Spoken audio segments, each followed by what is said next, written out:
what is this month? November, the November meeting of the Lighthouse Planning and Zoning Board meeting to order.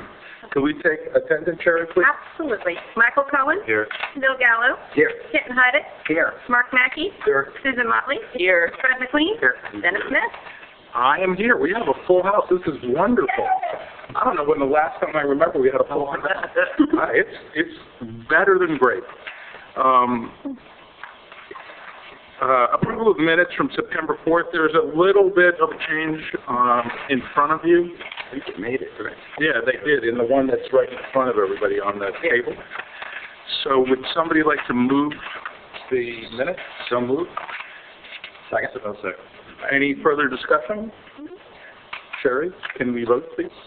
Oh, just for the record, the two alternates are here tonight, but we only have 5 voting members, so you just need to We vote. will, but I'm leaving after the first round, so one of the alternates will be taking my place. Right, but for the minutes, you just call the 5 regular members' names. Oh. Sherry. Okay. Fred McLean. Here. Minutes. Well, I'm sorry. This is the vote on approving. Vote on the minutes. Yeah, so say yes. So, yes, you like him. Yeah. Gallo. Raise your right hand. Yeah. Michael Cohen. Yes. Susan Motley. Yes. Dennis Smith. Yes. If you have a cell phone, you don't need to turn it off. But if you would silence it, we would appreciate it. So please move it to silent. In fact, I better do that because mine would sound like a training room. Was coming through. First item on the agenda is case number 18-15, Beacon Light Shopping Center, 1807 Northeast 24th Street with a site plan modification. Somebody can tell us about that? But there's a note in your agenda that they've asked to be postponed until the December 4th, 2018 Planning and Zoning agenda. And we have no problem with that, I assume? No, we do not. Can somebody make a motion The chair? I have a to continue it until December? Well, I have an interest in that application, so I won't be voting on this continuation. Okay, well, that's excellent you would say that. So somebody else make a motion? I move that we continue item number 4 until the next meeting. Well, we have to do the specific date. So what's the date? December 4th. December 4th. Is that good? Yes. Would somebody second that? Second. Any further discussion? All those in favor, please say aye. Aye. Aye. Any opposed? A unanimous of those who can vote, Sherry. And now we move on to, just quickly, David, do I need to You'll fill that up form. fill out a form? Yes. Yes. So, Sherry will get that. Send one down, Sherry. the next one is case number 18-16. I have, as previously announced, a conflict on this, so I am going to depart, and one of the alternates can take my place.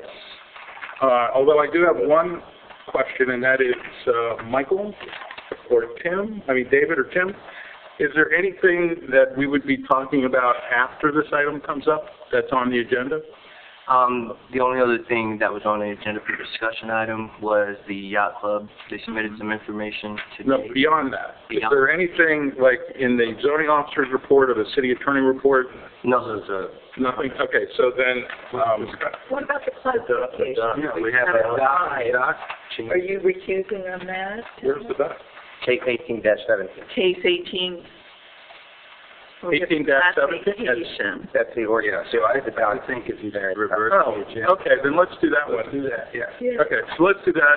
Sorry, Joey. We'll do you next, and you can deal with Mr. Gallo here. So we're going to do case number 18-17. David, can you read all that, please? Yes, Mr. Chair. This is an ordinance of the City Commission of the City of Lighthouse, Florida, amending Chapter 42 Land Development Code, Article 4 Zoning, Division 5 Supplemental Regulations and Requirements for Specific Uses, Section 42-380 Docks, Piers, and Pilings on Canals, to provide for the reconstruction or repair of certain docks and pilings for properties that border the intercoastal waterway in the city, providing that no variance shall be required to reconstruct or repair docks or pilings that meet certain requirements and conditions, providing for requirements and conditions, providing for conflict, providing for severability, providing for adaptation, and providing effective date. This ordinance is before you for your consideration this evening. and a public hearing has been scheduled at this time. If I were to summarize it in a certain way, would you tell me if I was accurate or not? Absolutely. This is basically codifying the issues that we've had on 2 occasions with 2 docks that are along 39th Street, and it's basically making that into an ordinance that would allow those types of things to be done without it coming to us for variances. Correct, Mr. Chairman. 30th Avenue. So is that fair to say? Yeah. Or I'm sorry, 30th Avenue. Yeah. Yeah, along the intercoastal. Yeah. The canals, the properties that border the intercoastal. That have legitimate permits Correct. for their docks already. Correct. And they're replacing the dock and the pilings in the same, substantially the same location. David, Sure. we get a chance. No, Susan, go ahead. David, my question to you on this, and I didn't have time to go actually look at the code itself, but is all of this new, all this language? No, I'm looking at it now. I'm looking at it now for the first time, and I see that the underlines I mean, are I'm gone. used to seeing Right. amendments that underscore If what's you go, being added and taking out. I can tell you specifically what's been added. If you go to page 2 of the ordinance, section F, at the very beginning of that section, I think that whole section, with respect to docks and associated pilings located east of property, yeah, that whole section is new. It's new, but A is not. A is existing. We just put that in as a reference It's point. exactly like it shows. Okay. Correct. So F should be underlined. Susan, anything else? That's it. Michael? Yes, and I think, Kenton, you had raised this, I think. I don't think it should matter if the pilings are, but, and the way I read this, the pilings have to be exactly the same, but many times if you're redoing a dock, you're going to be redoing the pilings. They might put it 2 feet.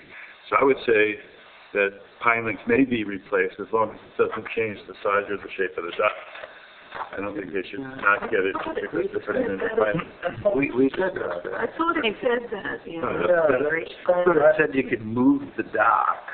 Yeah, I'm trying to find it for you. Yeah, I thought it said that. That's why I didn't have any problem with it. But, Yeah. Okay. It says in the same configuration as the previously approved dock. Yeah, same And that the dock Configuration doesn't mean that the pilings, especially when it's in front of it, it says repair of the dock and pilings. To me, that implies that the pilings can't be moved. I think it can. Why not make it clear? Well, let's make it clear. I don't have any issue with that. I don't either. Fred, do you? No, that's fine. If I could indulge Member Cohen to read the language back for me, and I take it it'll just be a sentence at the end of the paragraph. Yeah, I would say pilings may be replaced in a different position as long as the shape and size of the dock is not affected. Configuration is. I'm not sure Bill likes it. Yeah. How would you do it? Well, because, why don't we just say that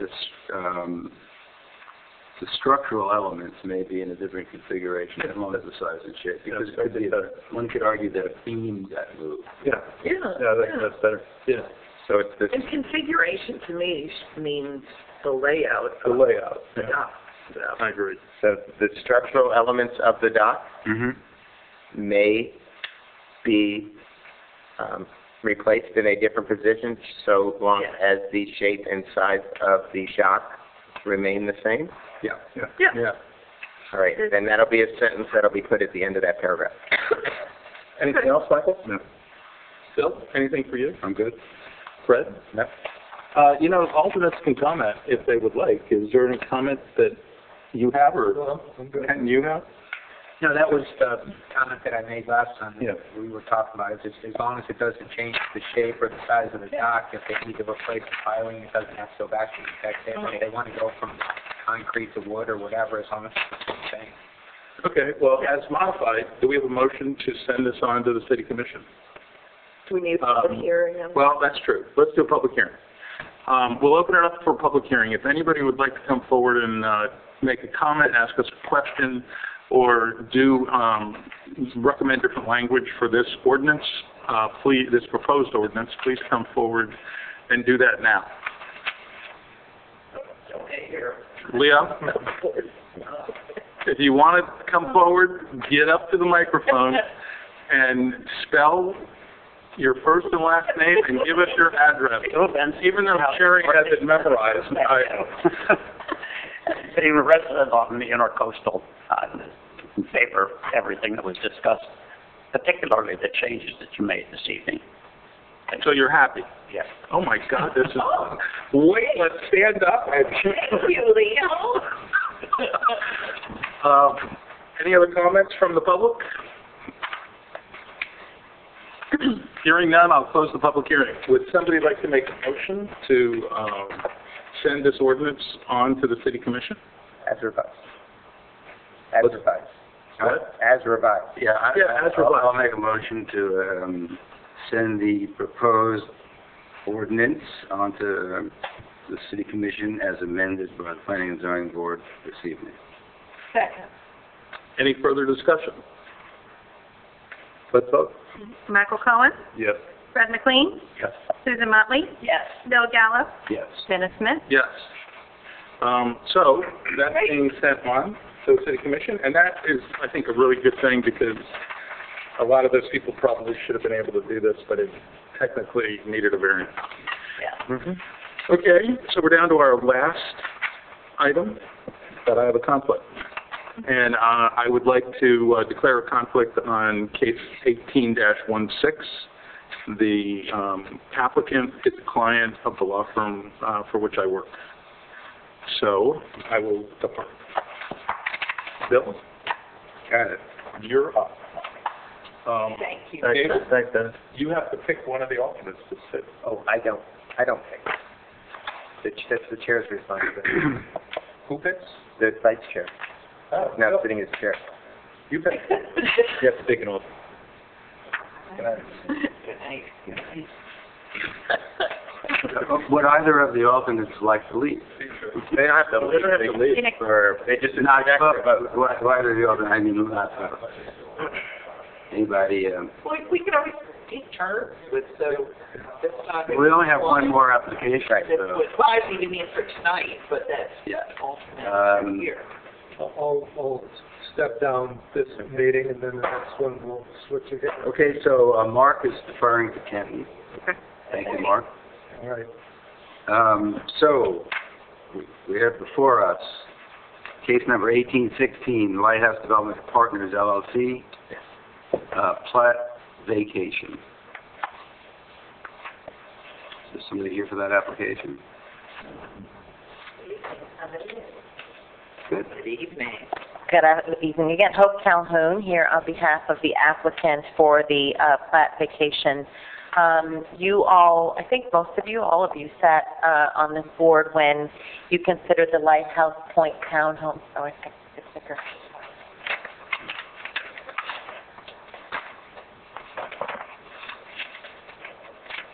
Just very quickly, I think most of you were here, you saw the Lighthouse Point townhomes that you approved a few months ago at the corner of Northeast 39th Street and Northeast 2nd Way.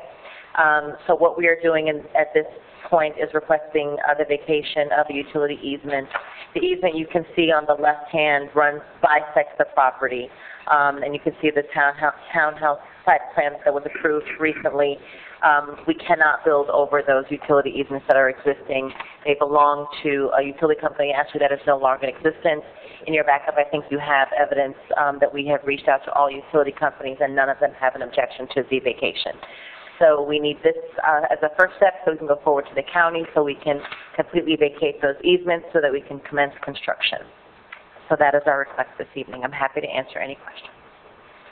All right. Any questions from the board? Yeah. When do you think you'll be able to start construction, or they will be able to start? Well, again, a couple of things. We'd like to start, we have to get through this process first. Right. So we probably will not get to the county before January at this point.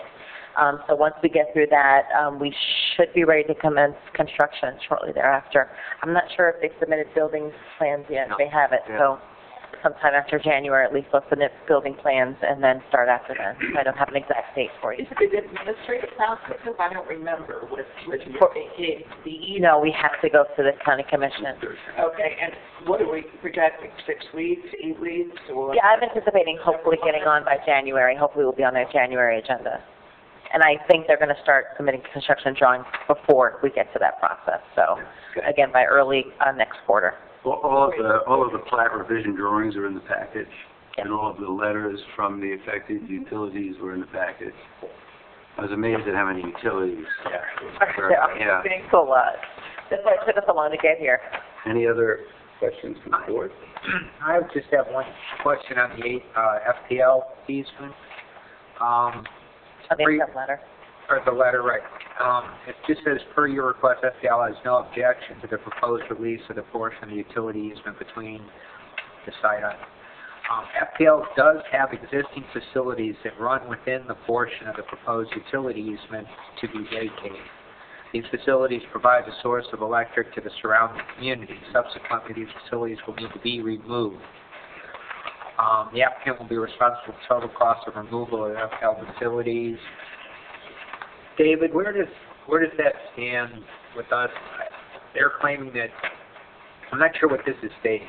They're saying that FPL is going to require them to replace. So the continuity of service for the lines as they run through the site, the applicant's going to be required to pay for whatever costs are associated with providing continuity of service to adjacent users. FPL doesn't And the pay for much approval, of right. anything. Yeah, and I mean, it's pretty standard language. I just wanted to make sure that you were aware of that it wasn't an issue. Yes, sir. No. And they have no objection, but they're going to charge you to move the stuff, so. Yeah, that's the way it works, yeah. Yeah. And frankly, the applicant has no say in what it costs. So That's They spread the check, absolutely. or you could go to the other FPL. Only kidding. So, the only comment I had was I opened your plat drawings. Yes. I've been living in that neighborhood for 22 years. And I never knew that 39th Street was called St. Marco Drive. Yeah. So I would like at some point ask the city, maybe we could change the name. It sounds so much nicer. I could probably get more money for my house. You're located on San Marcos Drive. No, but at least, yeah. Sounds so nice, St. Marco Drive. Any other, Fred? No, there's no downside to the city, right? No. Yeah. I think I Outside, have it's a lot more taxes, hopefully. We need to open this public. Yes. Are you done with your presentation? I am, unless you have any more questions for me. No, but we're going to open this up to the public. Is there a opening the public portion of the meeting? Anyone from the public like to speak on behalf of this application or against this application? Hearing no one, seeing no one, I close the public portion, and I will open it up for the board. I mean, this is a pretty typical situation when you have redevelopment, so, I mean, I don't have any objection to it, and I'm anxious to get this thing going. I think it's going to be great for the city. Anyone want to put up a motion? I'll move for approval of the plat vacation case number 18-16. Second. Second. Sherry, call vote. Okay. Michael Cohen, Favor? Kenton Heidick, Yes. Susan Motley, Yes. Fred McLean, Yes. Bill Gallo. Yes. Unanimous. Okay. Thank you. Good luck. Keep pressing on. Yes. Keep going. That brings us to application 1817. no, you did that. We did that. We did that. Oh, I'm sorry, 1815. No, you did that. Where am I on? You're going down to number 7.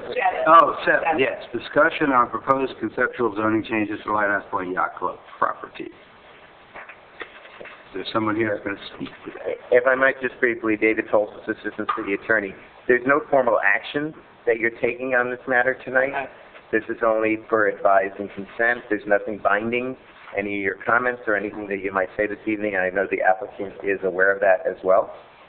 They provided some information, and I think Ms. Shoemaker has a presentation tonight as well. So thank you. Well, good evening, everybody. Stephanie Toothaker of Trip Scott. Apparently, it did make it. I was advised it didn't, so I'm very pleased. I think that makes it a lot easier.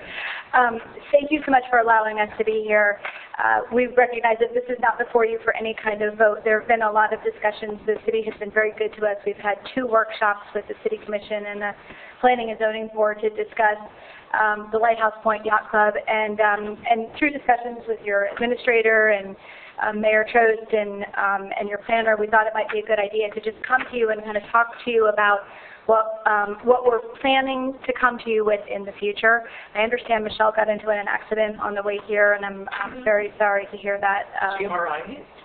We believe so. Yeah. She sent the text and the email out to everyone. Yeah, I was copied on the email saying that an ambulance had been called, but she's okay. So, so hopefully she's okay. So I will do my best not to put words in her mouth. But I want to. I don't. Is there a clicker? Yeah. So just a quick introduction. I know you all know Terry Patterson. Terry Patterson is the owner of the Lighthouse Point Yacht Club. He's been having a lot of discussions with the community, with the commission, with the members of the Planning and Zoning Board, and the members of the Lighthouse Point Yacht Club. And I know you know that there is an application pending before the city. But what's not pending before the city is a site plan. And what happened is we submitted a land use plan amendment because this property requires a land use plan amendment to move forward with the project that Mr. Patterson is proposing. And as part of that application, we did submit a conceptual site plan. And we found ourselves in a couple of DRC meetings where we were spending a lot of time going through very specific details on the site plan itself, and the actual site plan still to this day has not been formally submitted to the city of Lighthouse Point. So we wanted to kind of scale that back, if I could just take a moment and kind of walk you through what we're hoping. You know, obviously we hope to bring something to the city of Lighthouse Point that everybody can be very proud of, but the process is very important. It does require a land use plan amendment as a result of the conceptual site plan that the city has seen twice through DRC. It would require a number of code amendments. It requires probably amendments to not only your development code, but also your comprehensive plan and the county's comprehensive plan. It's a complicated project. And I know we've got some experts on the board in planning and zoning, so I'm just going to kind of go through this quickly. So this is just the development team. I know, of course, you're very familiar with the site and the existing yacht club. The land use designation is commercial recreation. And commercial recreation really only permits a couple of uses. Yacht club happens to be one of those uses. While the zoning on the property is a business zoning, the commercial recreation is a very limiting land use plan designation. So what we did is we decided if we're going to try to add residential to this, we'd like to ask the city to consider a land use plan amendment. And so we started meeting with the Planning Council and with the planners of the city to discuss what would a land use plan amendment look like. And we spent a lot of time on the site plan, because the site plan really does ultimately drive the land use plan amendment. And what we ultimately ended up with is the proposal is to leave, you can see on the right-hand side, to leave the majority of the site commercial recreation, because commercial recreation does permit yacht club, and that's what the majority of the use will be. And then we looked to what the most restrictive land use plan category that we could potentially put on this and still do a residential project. And the county and the city both have a more dense land use plan category, which is 16 units to the acre, but the county lets you self-restrict lower than that, so that's what we had suggested. So it's called a DAP 11 units to the acre, which is what the proposal that is currently pending before the city right now. And that area that we would request the land use plan amendment is just that area that you see that's sort of a U shape. So this is just the timeline. As I said, we did submit the land use plan amendment. We had an informal DRC meeting, and we had some comments on the land use plan amendment itself. We had meetings, lots of meetings. We had meetings with your DRC, with your professional staff to tell us, this is what we think works about your site plan, this is what doesn't work on your site plan. We had the joint workshops. Of course, you were all there.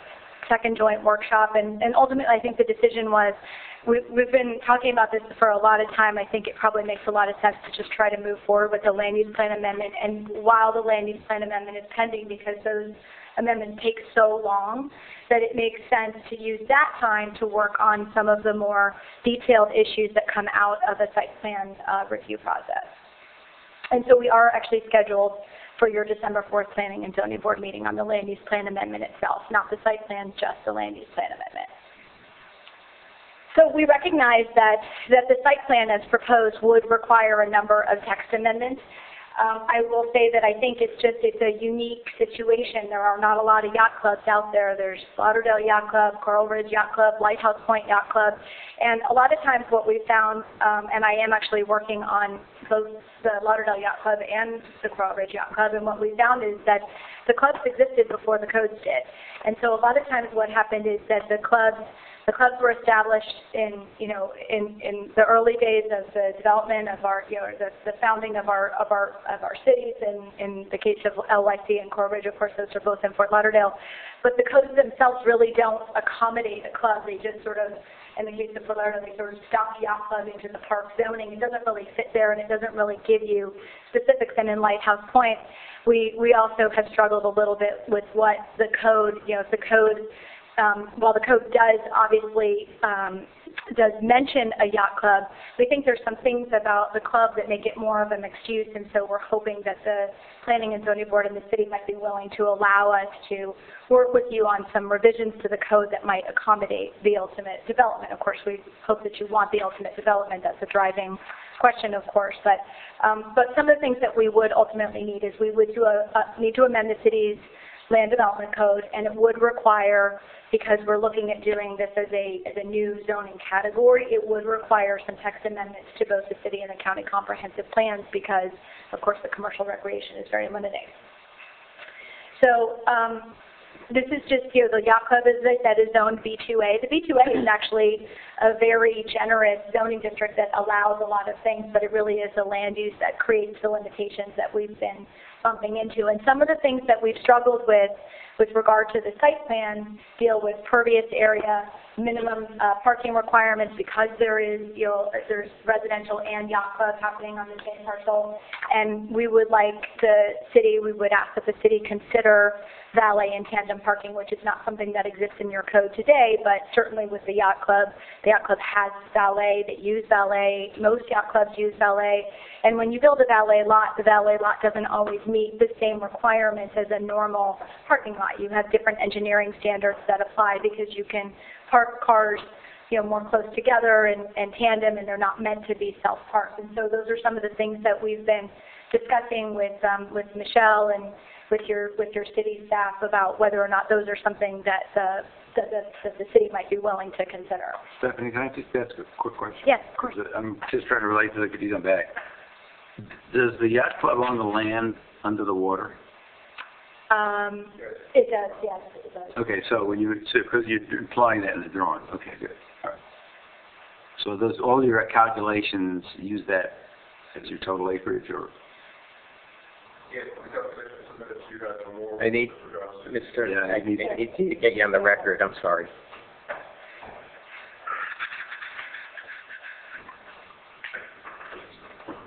Carrie has extra.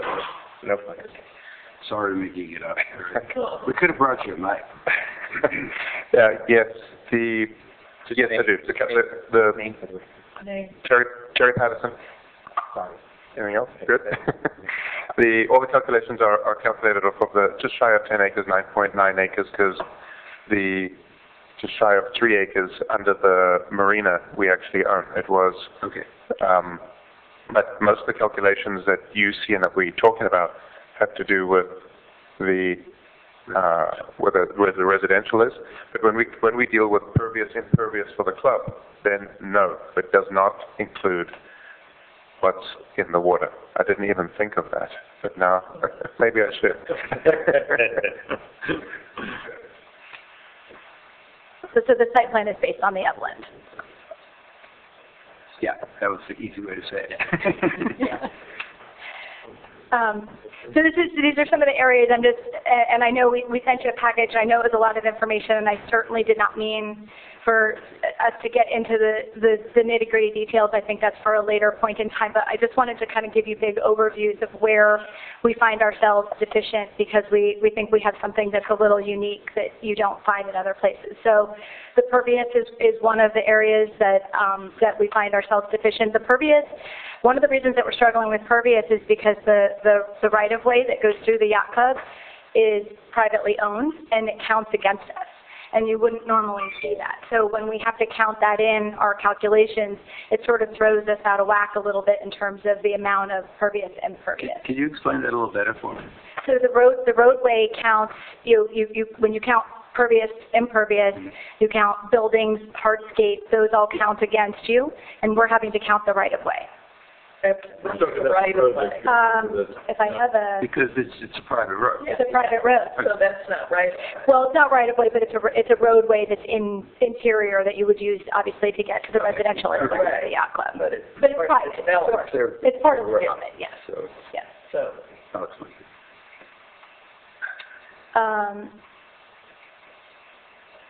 Right, you're right, it is private, but if we were to take it out, we actually quite easily meet it. If it happened to be a public right-of-way, we would Yeah. be but the point is more that it's a developed portion of the site. That's correct. And therefore it's not pervious. Of course.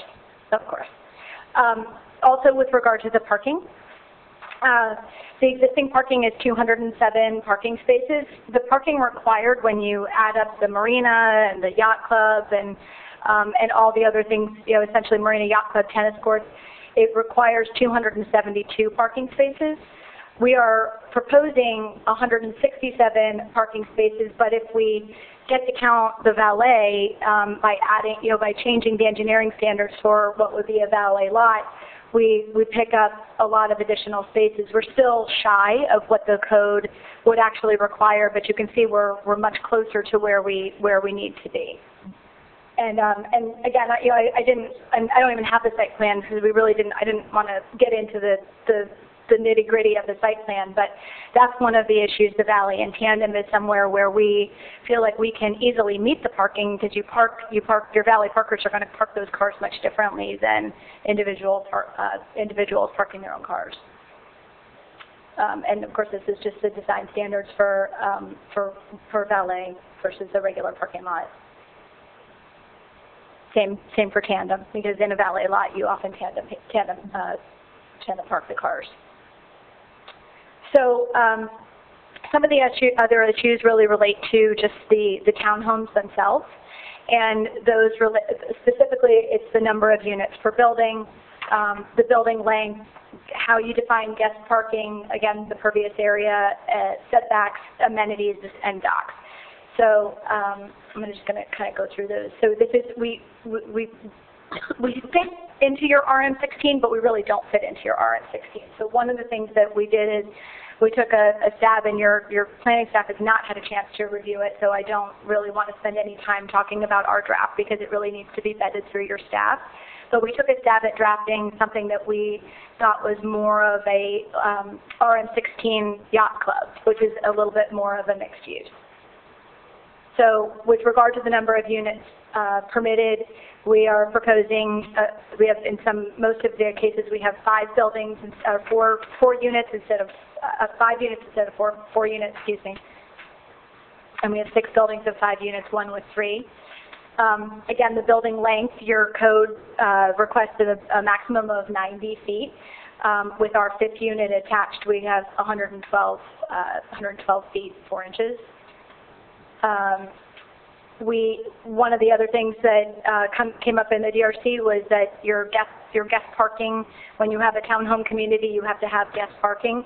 We obviously have a lot of available parking. Not only do we provide for a guest space in each townhome, but we also, because we have the yacht club right there and it's sort of a big sea of parking in the middle, we think we can get to the guest parking requirement through other means, and that sort of applies as well to the pervious areas we already discussed.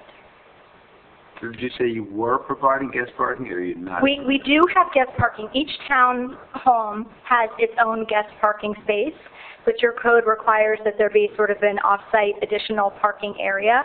Our hope was that because we have so much parking on a regular basis, of course, there's always peak demands with a yacht club. We understand that there are certain times of the year, but our hope was that through agreements through this private community and the yacht club itself, we can overcome a couple of the major issues, which are essentially guest parking and the amenities that are required with the townhome community. You can't have really any better amenities than a yacht club. So through legal agreements and requirements that those are always available to the members that live in the townhome community, we are hopeful that we can overcome that. And obviously with the city reviewing those documents and ensuring that the city is comfortable with those. Stephanie, I have a question. So the number that you came up with was what you believe the code requires, which you're not going to provide. Correct. It's going to be significantly less than that. Then you're also going to add the ability for the single-family homeowners to also use that area. And the number that you came up with, does that include the additional spaces from the residential to get to whatever that total number is that you're saying you really are supposed to meet? Yes, we're looking at it like it's a mixed use. We have so the 72 or whatever it is includes both the guest parking for the residential. No, the 272 is by itself is what the yacht club requires. Okay, so we're at least based on what you're doing now, the number that you're providing that you're deficient on is just for the yacht club area. Attorney Patterson? Yes, okay. So the 272 is if we take the square footage of the building that we're proposing on the yacht club, we try and fit in the existing codes what's required per square foot, plus the 78 slips that a marina is required. We don't feel that a yacht club is a marina. A yacht club is a yacht club. We're not open to the public. It's a private yacht club. We barely have 10, 15 people from the marina. I count regularly. It's about 20. So we feel that the 272, which includes the 78 for the marina, by the time, if we can come to an agreement to remove that amount, our 242 should meet the current code with an adjusted marina or yacht club, whatever you want to call it, yacht club.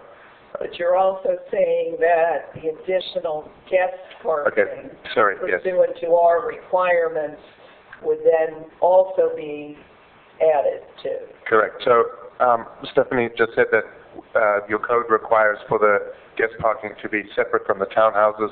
I'm sorry, I don't know if you read that, but the architect who read it up said it wasn't. Is that right? It is? Yes.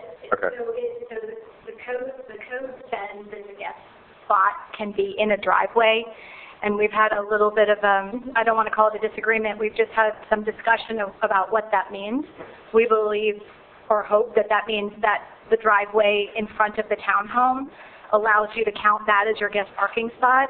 As long as you restrict the garages in those townhomes to be not used for storage.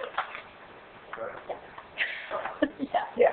So there may be a way to work. Right. Exactly. So that was the discussion, whether or not that parking spot in front of the garage counts as a guest parking spot, or if we have to have a separate lot. So that's one of the issues that I think we're still working out through our site plan, through our DRC comments. Can I comment on that also? We, at this last public meeting, we talked about parking a little bit, and we talked about getting a study and expert to look at it, but I'm included in that. I'd be interested in, like what you were just talking about, how many yachts are there, what rights they have, do they own a parking spot, do they have a right to a parking spot, how many itinerant people come for lunch, they're not going to have a car, how many people leave their boat there all the time and drive to the yacht club to use their boat. That's information that I think I would like to know anyway to get a feel for. Yeah, it would be also interesting to know the marina in the southern end of our town, what they provide in terms of just so we can parking see if there's for the slips. Standard. But just from a technical standpoint, a use study that would include, obviously the marina and the people who are... Definitely. We engaged a professional traffic and parking consultant. We did a preliminary study. We actually chose a peak time. I think for our own purposes, we thought it would be very helpful, okay, before we start going through all this process, let's see what is happening on the site right now. I know a lot of people have seen a copy of that, and there was some discussion about it at the last joint meeting about whether or not we had claimed that parking goes down, which I think was a little bit of a misunderstanding. But I think through discussions with Michelle and your planning staff and your administrator, we obviously would like to do a study that we can, I mean, I think the important thing is we all have to agree on the methodology. I think looking at the other marina would be something very helpful. We obviously have to do that again. I think we wanted like a baseline to start with, and then as we go forward. But to Terry's point, and we've run into this in other places as well, as I was saying, the code sort of came after the clubs, and so what you end up having to do is it's a worst case scenario, right? You park your entire marina, you park your entire club, you park your tennis courts, and that's not really how a yacht club works. A lot of those, somebody's on a boat and... You just need to get some of the, like for example, the other yacht club, people go fishing. They're driving there. So you might have a captain, his guests, you might have 4 or 5 cars coming. That's absolutely true, yeah. This might be different, I don't know. That's why I need to know more. And we need to know the answers to those things. Well, I think at the last meeting, we requested that you provide us with... I'm just adding that. So it's not, so your argument's not built upon the configuration of your site plan. I mean, because you could weigh these, you could talk about duplication of parking, you could talk about overlap parking, you could talk about, I've got a problem with my boat, and there's a detail crew there, and there's a, engine maintenance crew there, and the captain's there with his mate to check on the group, and, you could have 6 work vehicles there for one boat. So what we need is just statistical data based upon other clubs. Like you had mentioned, you're working with Lighthouse, with Lauderdale, and with Coral Ridge.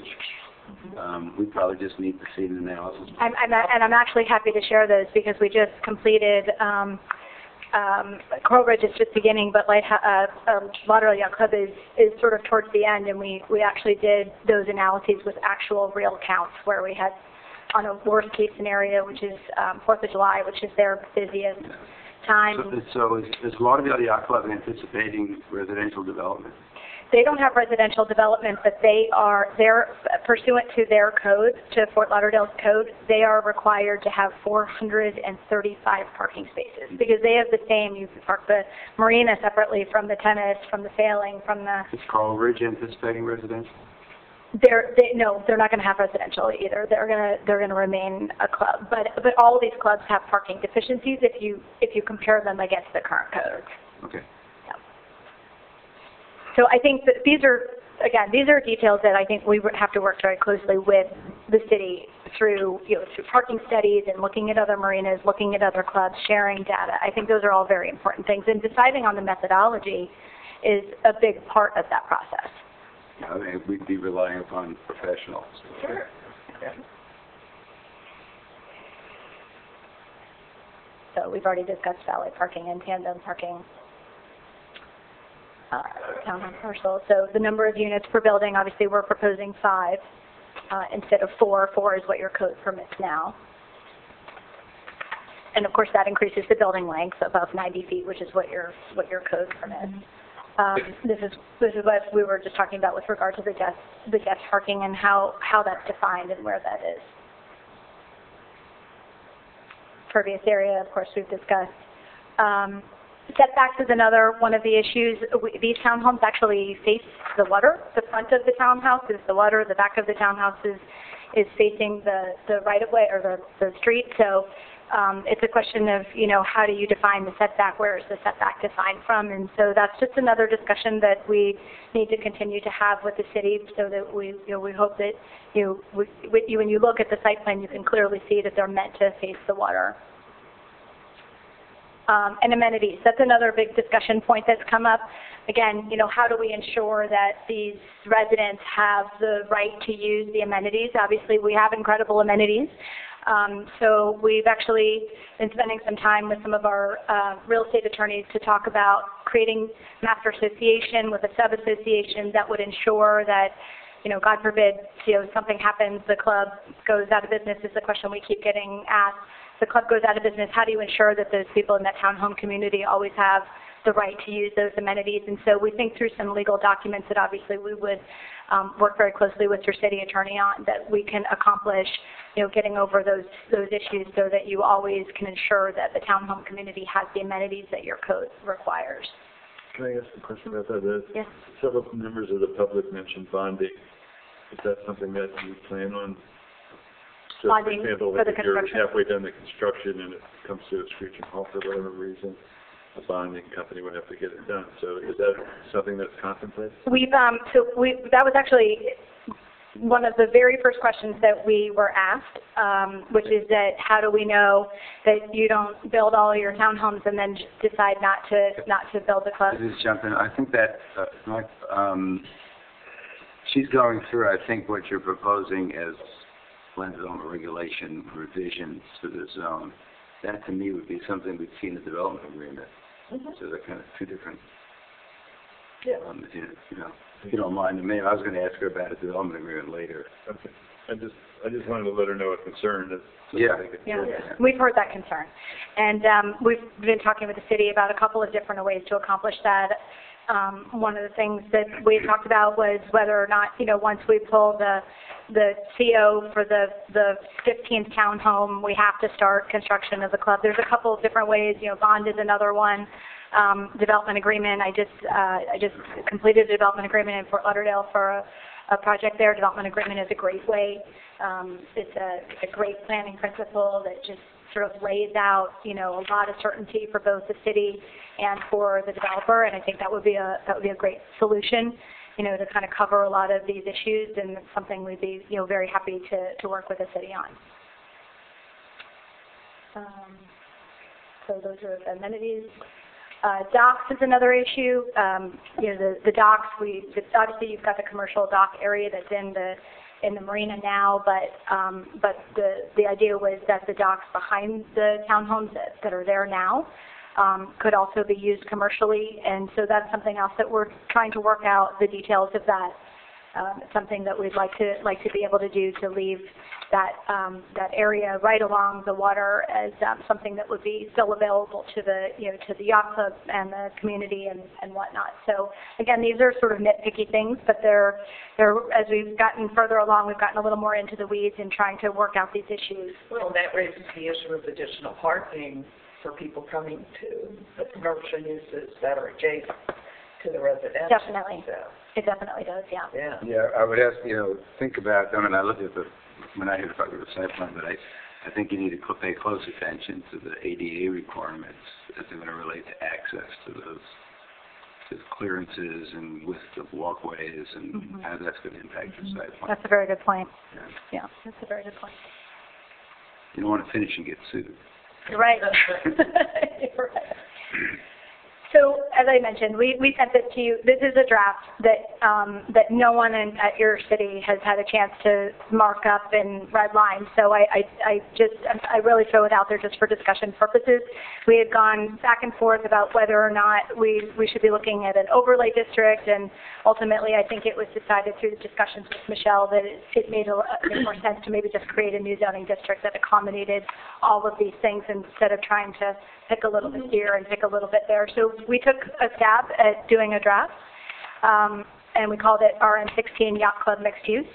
And the thought was instead of rezoning just a U-shaped portion, just rezone the entire piece, call it a mixed use, accommodate those issues that we've been talking about, like how do we ensure that these amenities always are included as part of this, and it also is it's not flat zoning at all, but it is very specific that, you're not creating a district that has unintended consequences, because it really would require a yacht club to be an amenity as part of a townhome community. And so I think this was Michelle's suggestion. I think it was a very good one.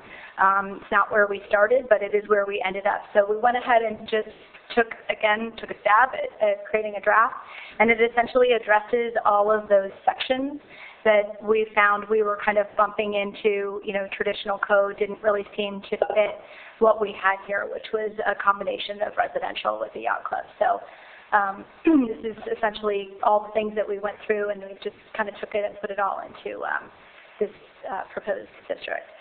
And then, as I mentioned, because the property is the yacht club portion will stay commercial recreation. We're not proposing a land use plan amendment for that portion, but if we're going to rezone the whole thing, it would require an amendment to the city and the county comprehensive plan to include a residential component only when a yacht club is included.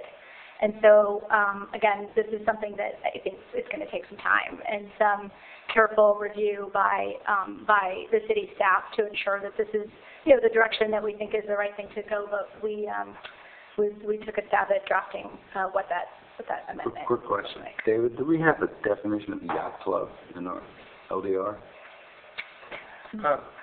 I think, I need to look, but I think there may be, but there isn't a specific yacht club zoning.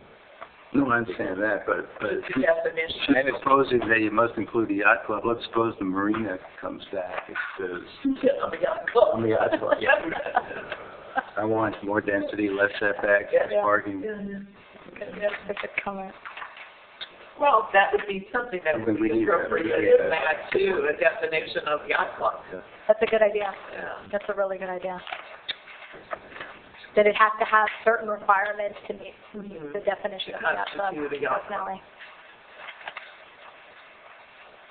Let's see if I can find it under you. I would really doubt it. I almost thought it was a rhetorical question, but.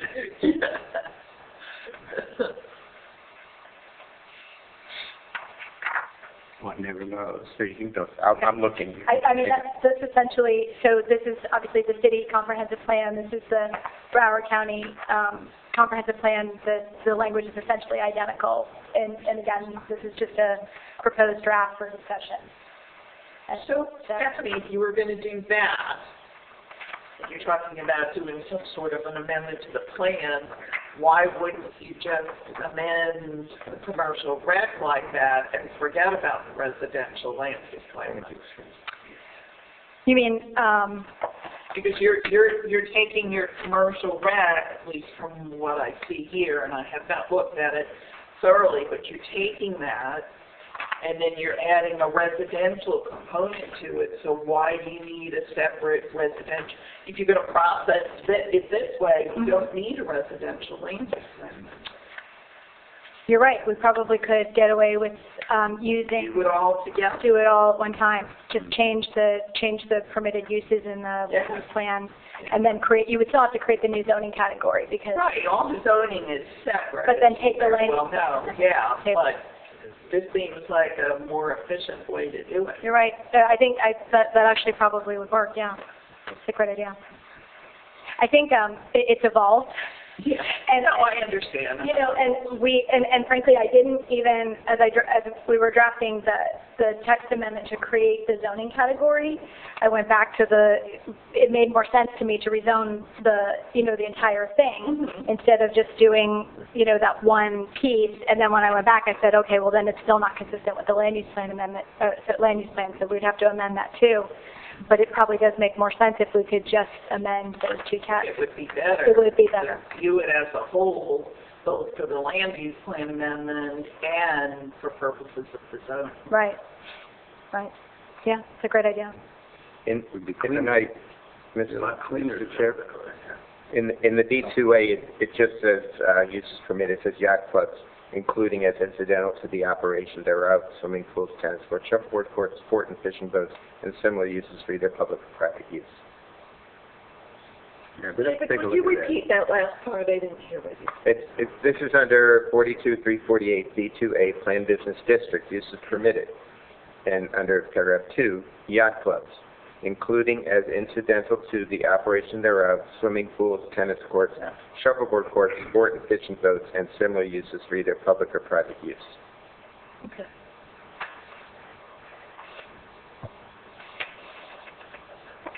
Didn't say pickleball courts, but no, Pickleball.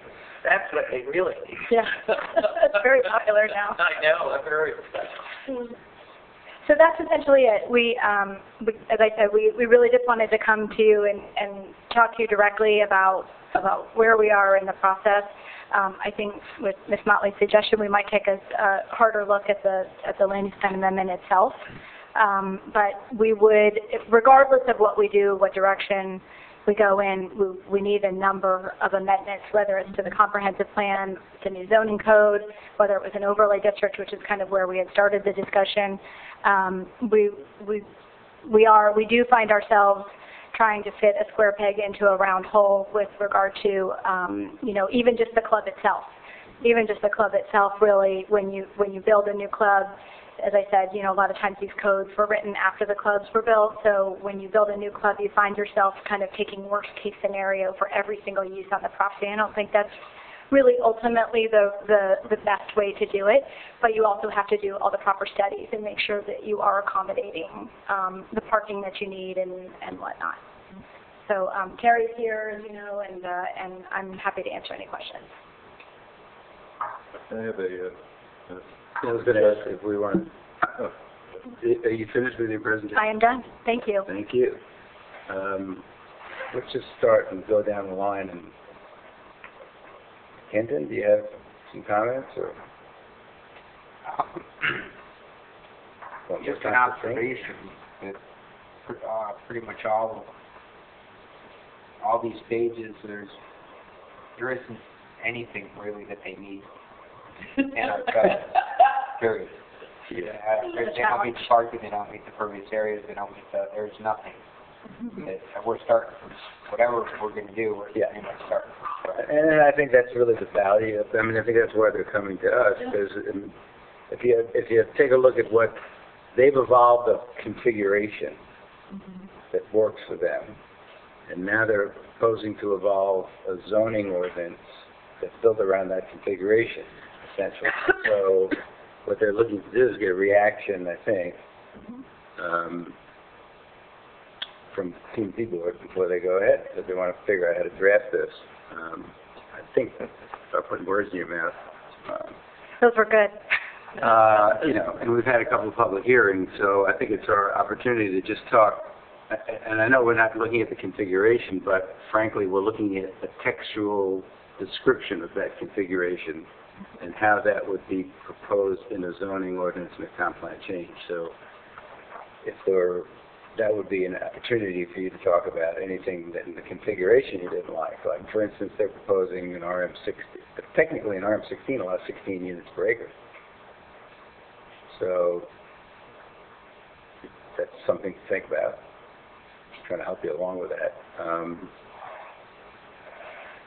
I, for one, just in general, I got this today in an email on a day when our firewall blew up.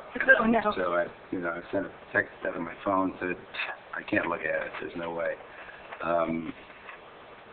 But I think you hit all the points, so that's good.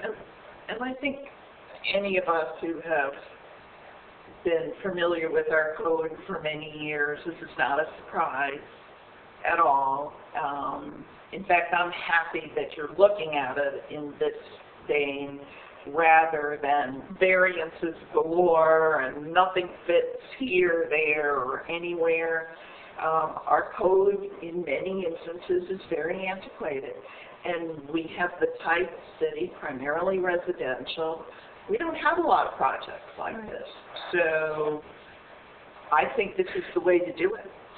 I think you need to look carefully at the amount of parking that you're going to be providing. I don't think it's so easy just to say that, well, there's a yacht club, so there's going to be plenty of parking for everything. I think you're going to have to really justify that these things are going to work. And I think in terms of the number of residential units, you're going to have to really make sure that you have the right number, so that Kenton's right, you don't meet pretty much anything. Yeah. So of what's in our existing code. And that doesn't make it that the code is right or anything, but it is our existing code, and we have a lot of homeowners in this city that are going to want to know, well, how much parking are they going to have? Right. It's the entry street has lots of people living there. So I think everyone is excited about having a new yacht club and having nice residential in there. I personally think it's great, but I think there are some major issues with the number of units and the parking and how it's all tied together. Development agreement is a great way to do it. I mean, the mechanisms are there, but people are going to want to see something that locks in a new or significantly renovated yacht club along with whatever number of units we come up with. So overall, I think I personally am very much in favor of it, but there's a lot of work to be done. Yes, yes, and we've heard that comment a lot. That's the assurance that the club be built, and I think that's something that's a very valid comment that we need to find the right way to address, whether it's through a development agreement or bond or whatever that is. Yeah. That's all I really have to tell at this point. All right, thank you. Mike? I agree. You said it better than I would have said it. Everything that Susan said. That one thing I would like you to do is make sure before you start designing things, and you probably would do this without me having said this, but we had a case where the fire department came before us and said they couldn't do a third story. They didn't have ladders and equipment. One of your changes is a third story. So make sure that you're good with the fire department. Okay. If they don't have the equipment, That's a problem. we may not be allowing a third story. Understood. Understood. We've actually want to buy the equipment. That has happened. I'm sure. Thank you. Fred? Yeah, unfortunately I missed the workshops. I've been out of town on business. But it seems, I just want to make sure there's not a huge chasm between, what the board and the city would accept and what the owner wants to build there. I mean, if we're a unit or two apart, it's one thing. If it's 15 units apart, it might be another. And I just want to it seems like a lot of work to do text amendments and do land use changes and all of this. I feel like it's putting the cart before the horse. I realize there's a time frame issue. But it could hamstring you all as much as it hamstrings us to accept something and then have to go back and reformat it. I mean, I would think the site plan approval, or at least conceptual site plan approval, would be really important. Because it seems everything, both the concerns that I've heard from the public and the concerns certainly with the code, are density related and squeezing a lot on there and squeezing a lot of traffic. So I just don't know how far conceptually everything is off, and I don't know if that's been discussed. Well, I will say this, if we go forward, if we have to go forward with the land use plan amendment, the configuration likely wouldn't change. I mean, because if you're going to sell townhomes, they need to be on the water. That's where the money is. Anybody, and I know you're a very heavily water communities, and that's one of the draws of Lighthouse Point. The number, we've heard that from other people, whether, we're at 33. We started with 36, we're at 33. We actually are not 16 units to the acre, we're actually 11 and a half units to the acre right now with the 33. And that's even, just if you just consider the U. And I believe it, and I don't want to speak for the board or the commission, but I believe what happened, the direction that we got from the last workshop was that, we've had a couple of these joint workshops and we've had a number of DRC meetings, and let's go forward with the land use plan amendment, and what ultimately happens to your site plan, you're moving forward at your own risk. Okay. And that was very clear to us, and then it was suggested that, because we are fighting sort of, square peg round hole against the code, that it was time to look at this holistically, but because, and I think your suggestion was such a good one, but with regard to the land use plan amendment, we have to take a hard look at that, obviously, tomorrow, but if in fact we did have to do a land use plan amendment, it is such a long, time-consuming process that I think the general consensus was, go ahead. Okay. We always have a chance to deal with you when you come on your site plan if we want something that's different. Okay. If I could just, but I don't think you have any alternative. I mean, you can't submit a site plan. Correct. We don't have You're not allowed to do what you want to do. No, that's correct. So you have to take this process. We have to move forward at a minimum. But the conceptual site plan can be presented. But typically, in my experience, is typically the conceptual site plan is not part of this step. No, it isn't. It's not site plan driven, the land use plan amendment. I understand that, but I get realistically it is. The developer's going to want to do certain things and want to have certain density. That should be discussed and possibly somewhat reconciled before, I don't know, from a legal perspective. Typically not. Typically not. Okay. Yeah, I'm with Fred. I think, you use the term round peg in a square hole. instead of coming up with your concept of what you want to do and then try to retrofit the zoning and everything else to match with that and figure out the detail of the parking and all that sort of thing. I think having alignment on what's acceptable to the city to put on that land. I mean, it's a residential area. It's not a dense area, and we're looking at 3-story townhouses, 33 of them on a small piece of land. It's going to be dropped into a neighborhood. And I think until you have alignment between the developer and the city as to what's acceptable, you're negotiating against yourself right now on this. Well, the code doesn't contemplate this at all. No. So we've really struggled with your code in general because I think the code, the yacht club hasn't been developed in your city. I mean, this is it. The club was there. The code was written, and because we're having to cobble together pieces of the code that don't really accommodate even a yacht club, if we were just doing the yacht club, we would be struggling.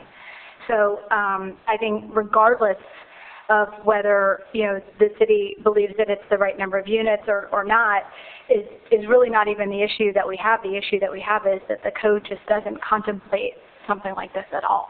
And so I think regardless of what we were doing, we're going to have to be looking at some kind of text amendments to your code, and would hope that that we can find the right place to be with the city, hand in hand on what those are. Yeah, and that could get accomplished once there was alignment between the developer and the city on what makes sense for that piece of property. Right, but again, the land use designation doesn't permit residential. So we have to start somewhere. If we're adding residential, which is where the money comes from to be able to build the club, we have to at least address that most basic issue, which is that commercial recreation doesn't allow residential. Yeah. And if I could just try and make it simple, because there are 3 sort of drivers in my mind. I think everyone would like to see the club redeveloped. Yes. In order to do that, under the current zoning, unless it's solely a club, the zoning has to change. So everybody's kind of agreed, okay, then we need to change the zoning. And then we would come in with a site plan to meet what it is that we chose. So, but you need the for land instance, use if first. you need the land, Yeah. land. Yeah. So, you can't even deal with the zoning. yeah, I didn't want to get Until too you technical. I deal was with just going it. to try and deal with terms everybody knows. They can think of zoning. Yeah, but I think that's what people don't understand. I mean, the step that's being taken now is the essential first step to add residential. Now, if the city decides they don't want to see any residential on that yacht club property, then, then they don't approve a land use plan amendment that provides for some residential. That's the first step. Then from there, we get into how many, if in fact we're willing to do that and have some residential, then how much residential. I was trying to make it simple, but okay. I thought I was trying to.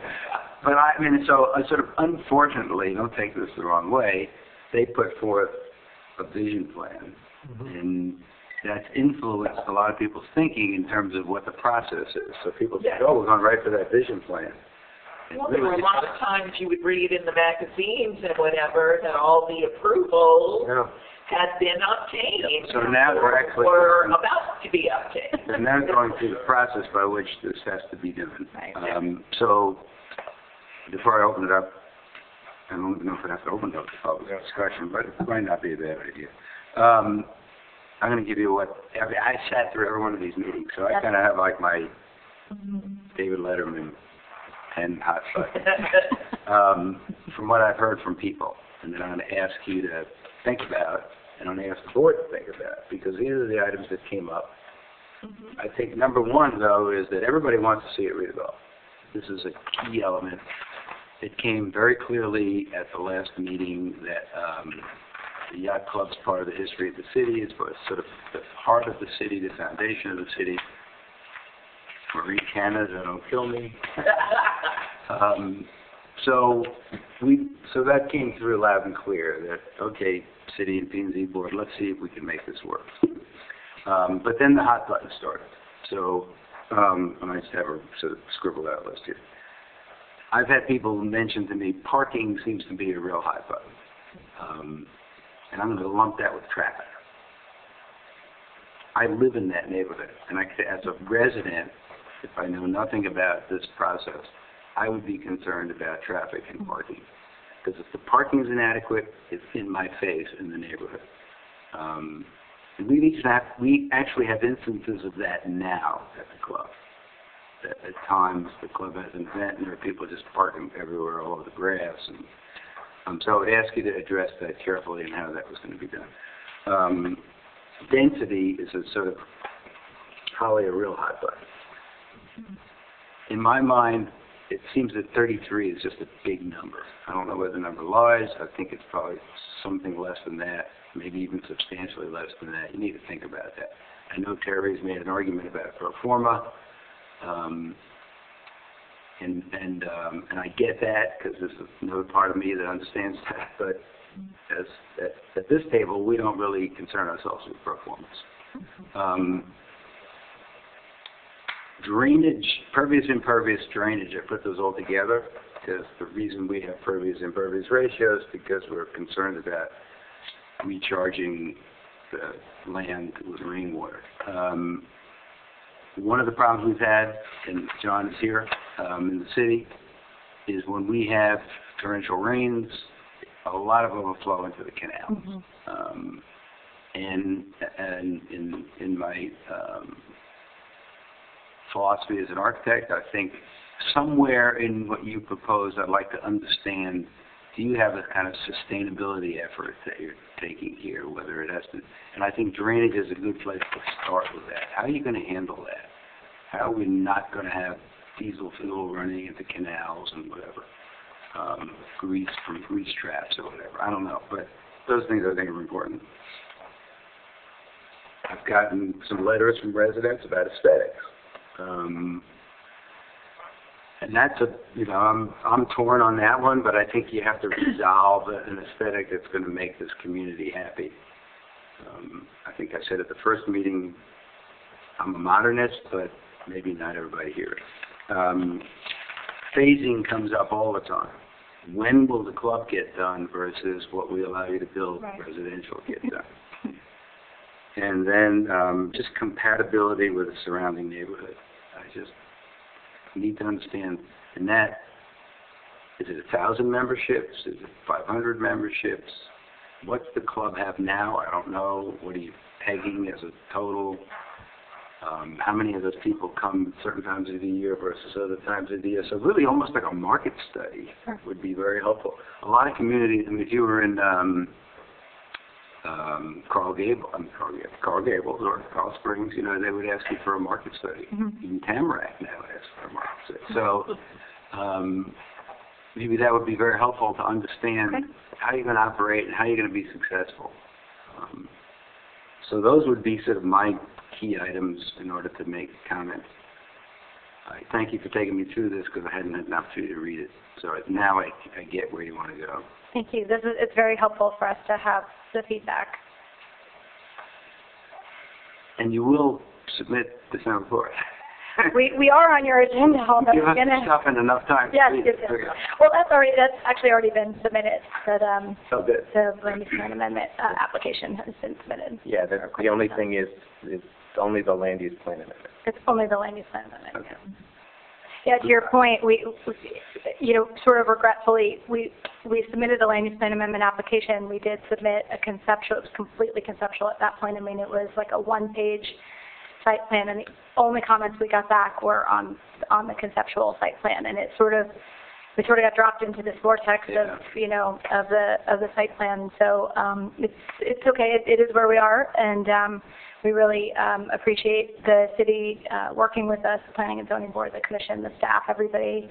I think everybody wants to get to the same place. And you're right, the devil's always in the details. In pilot talk, we call that a graveyard spiral. I'm going to use that. David? Is it okay to ask for public? Sure. You know, and it's only a discussion item, but I think being what this application is there anyone from the public who would like to say something? Leo? I don't know. Is there anyone who would like to speak? Susan?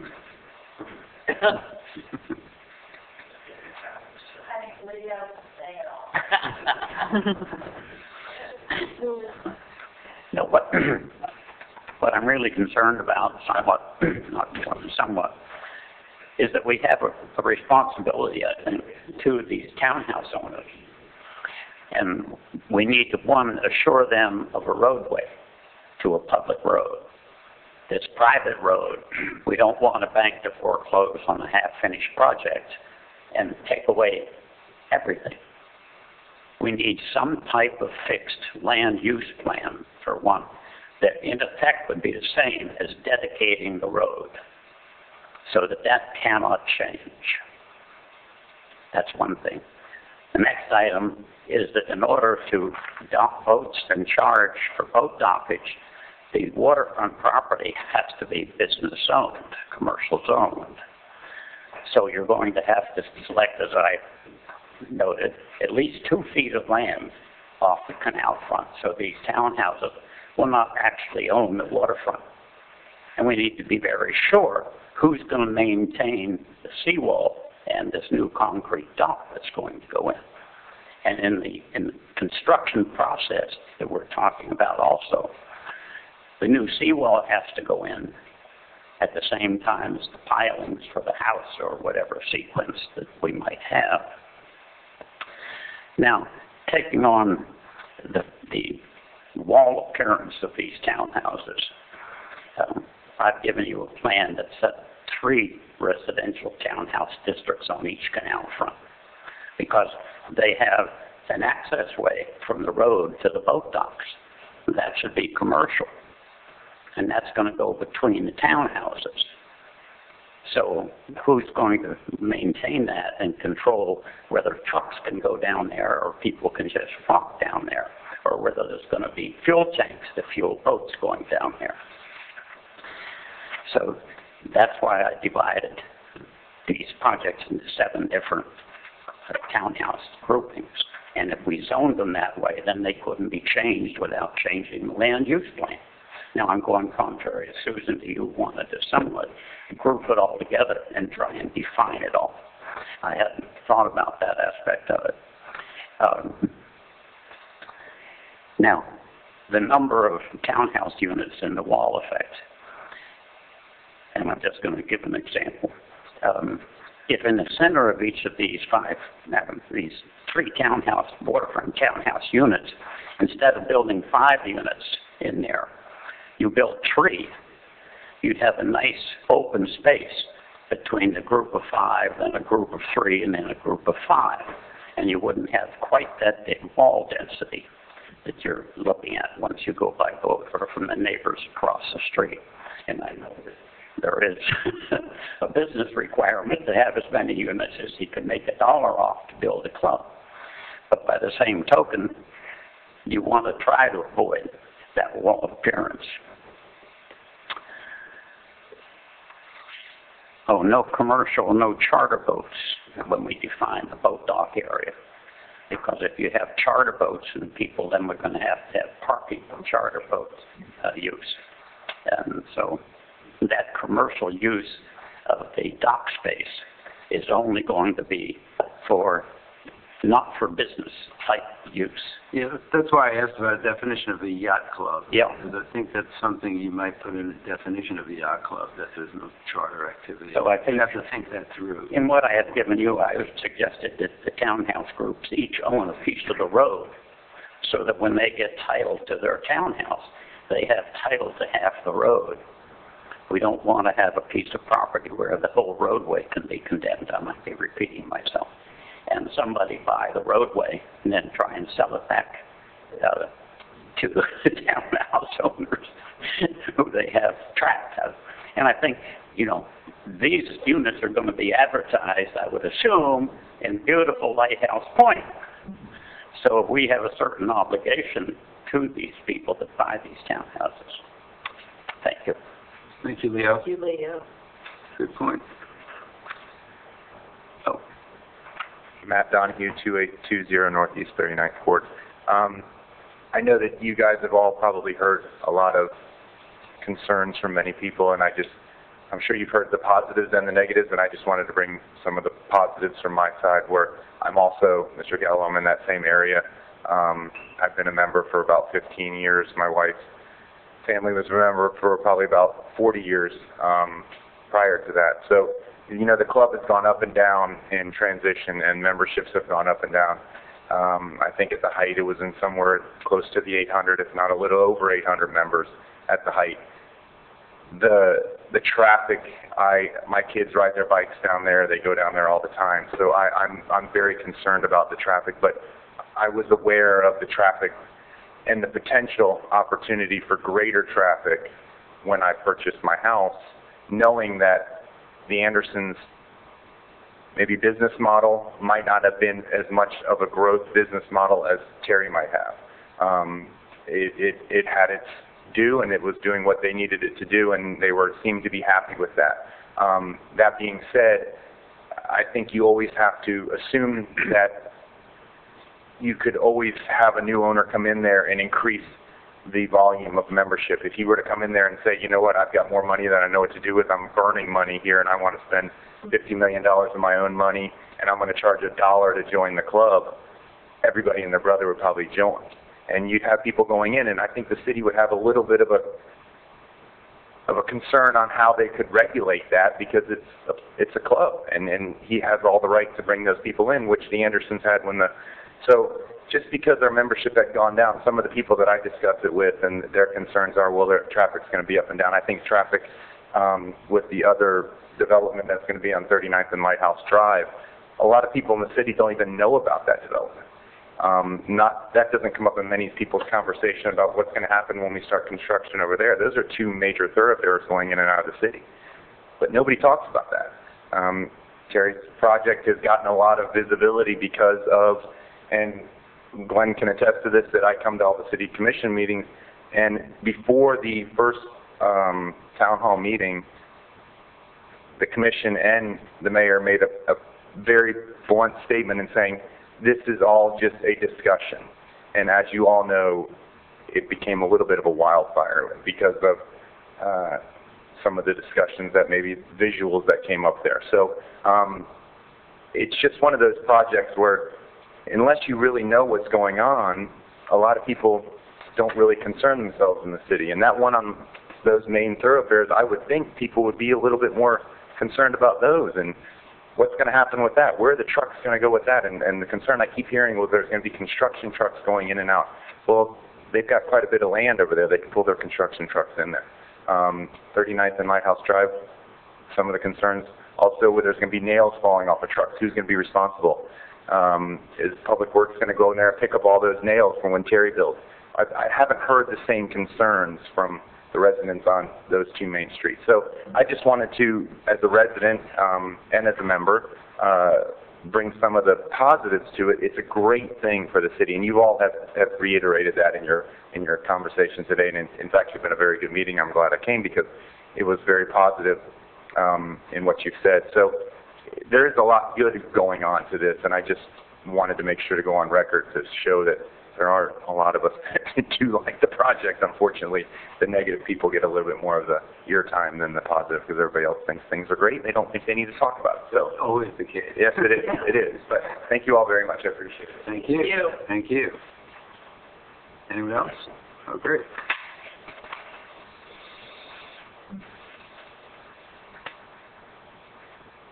Good evening. I'm John Sammons. I live at 4200 27th Avenue, right across from the wall of glass that Mr. Patterson wants to put up on the other side of my canal. So you're going to have traffic problems in the canals too, I believe. Clearly, there'll be some on the roads, but that's a lot of people in an area of single-family homes. And that's the problem. I mean, it's just, that's what it is. It's surrounded by single-family homes.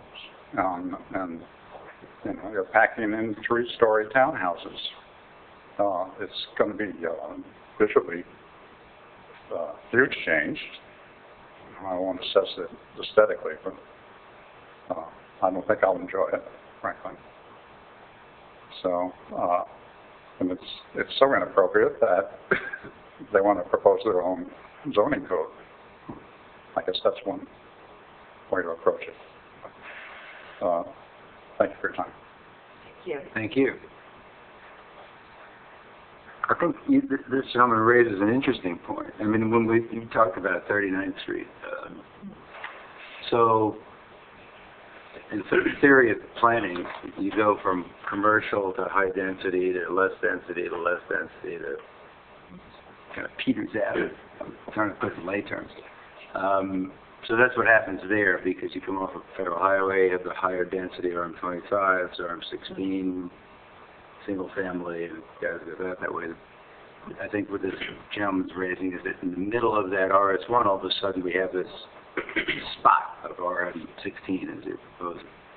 And that's something we have to think about, how that happens. Well, I think the other project that you mentioned, Matt, is a much smaller project. Yeah. And that's probably why you haven't heard as much. I forget that came before us, 14 units? It'll be done. Well, It'll be done in a year. Yeah. It's over. Yeah. So it's a very different situation. I understand, but I mean, it's just traffic in general. I mean, Oh, yeah. causes traffic. If somebody's building a house on any street and you've got all the cars lined up there, it causes a congestion, and that's a single family home. Oh, I personally are in favor of townhomes versus single-family homes, because when I first looked at the first plan that Terry presented, it was single-family homes. But single-family homes sell more slowly. My opinion was that area would be under construction residentially for 10 years by the time you sold all those houses and got them built. At least townhouses, you put them all up, you build them all, and it's all done at once. The neighborhood has the least amount of impact over time, let's say. You know, and we struggle with that in Lighthouse Point. I mean, you know, there are certain streets, 31st Avenue is typically one, when you get two houses under construction for a year and a half, nobody can get home at night. Yes. 6 houses. Yeah. So, it's a concern. Anybody else from the public? Yes, sir.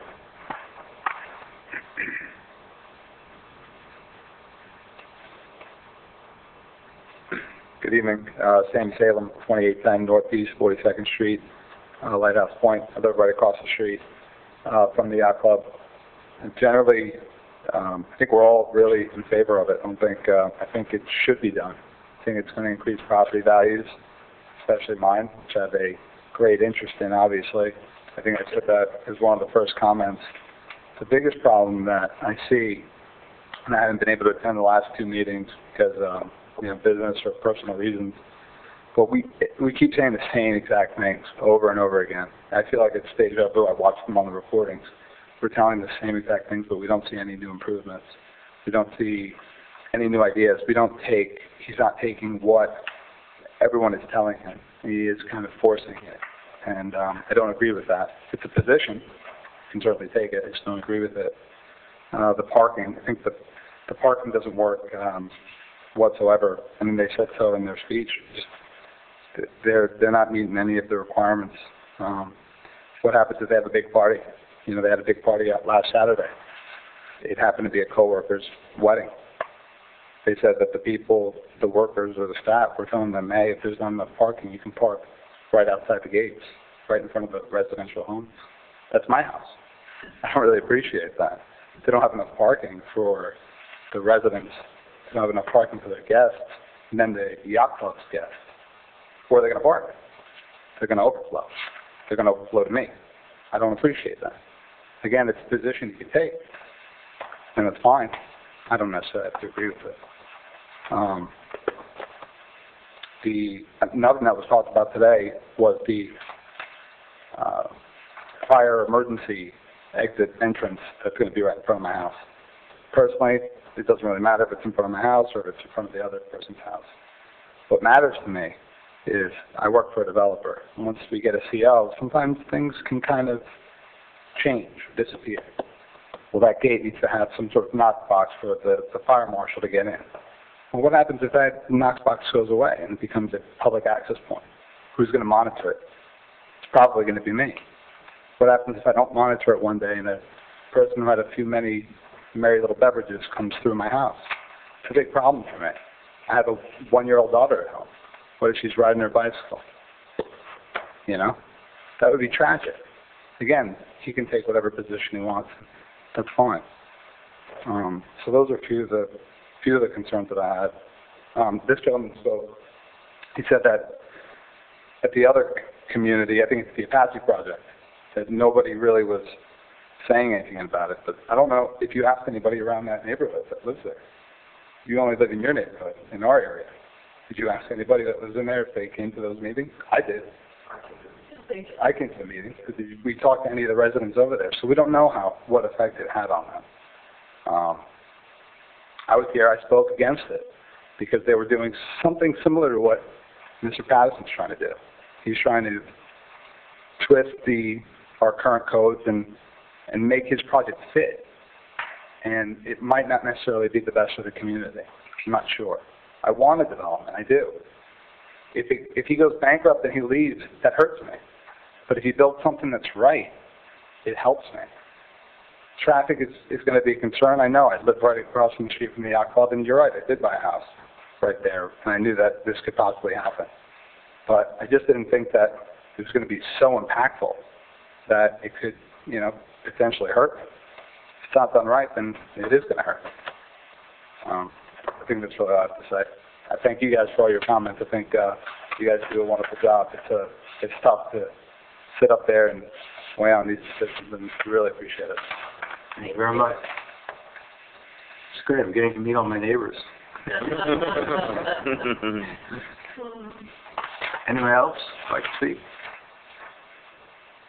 Any other comments from the board? Stephanie, will be helpful? I just want to thank you for the opportunity to be here and have this discussion, and it is always helpful as we continue to evolve the site plan, the land use plan. It has been an evolving process, and the city really do want to thank you and the city commissioners and the staff. Everybody's been really good to work with, and we do hope to bring you something that everybody can be excited about. All right, great. Thank you. Thank you very much. Thanks, Sherry. Thank you. Where are we on this agenda? Because the victory party is waiting. Yes. Public request from the floor, number 8. I'm looking for my agenda, and I don't know what I've been writing all over it, so thank you. Public request Here from you the go. floor. Anyone? Any? None. Thank you very much. Zoning officials report. No reports at this time, but I just want to let everyone know that Michelle sends her thanks for everyone's concerns, and she's doing okay. That's what I was going to ask you. The most important report is how's she doing? Yeah, is she home too? She's not home. The last report I got is she's still at Holy Cross. She's taking some scans. That's as far as we got right now. But it seems like she's all right. However, we all wish the best. Yeah. David, city attorney's report. Always great to be here in the city of Lighthouse Point, and personal privilege. Just want to wish the mayor a very happy birthday. I was going to get to that. I was going to say we have a special birthday. And have a wonderful evening. Thank you. It's about time you turned 49. All right. Do I get a motion for adjournment? No move. Second? All in favor? Aye. Thank you. Thank you, Bill.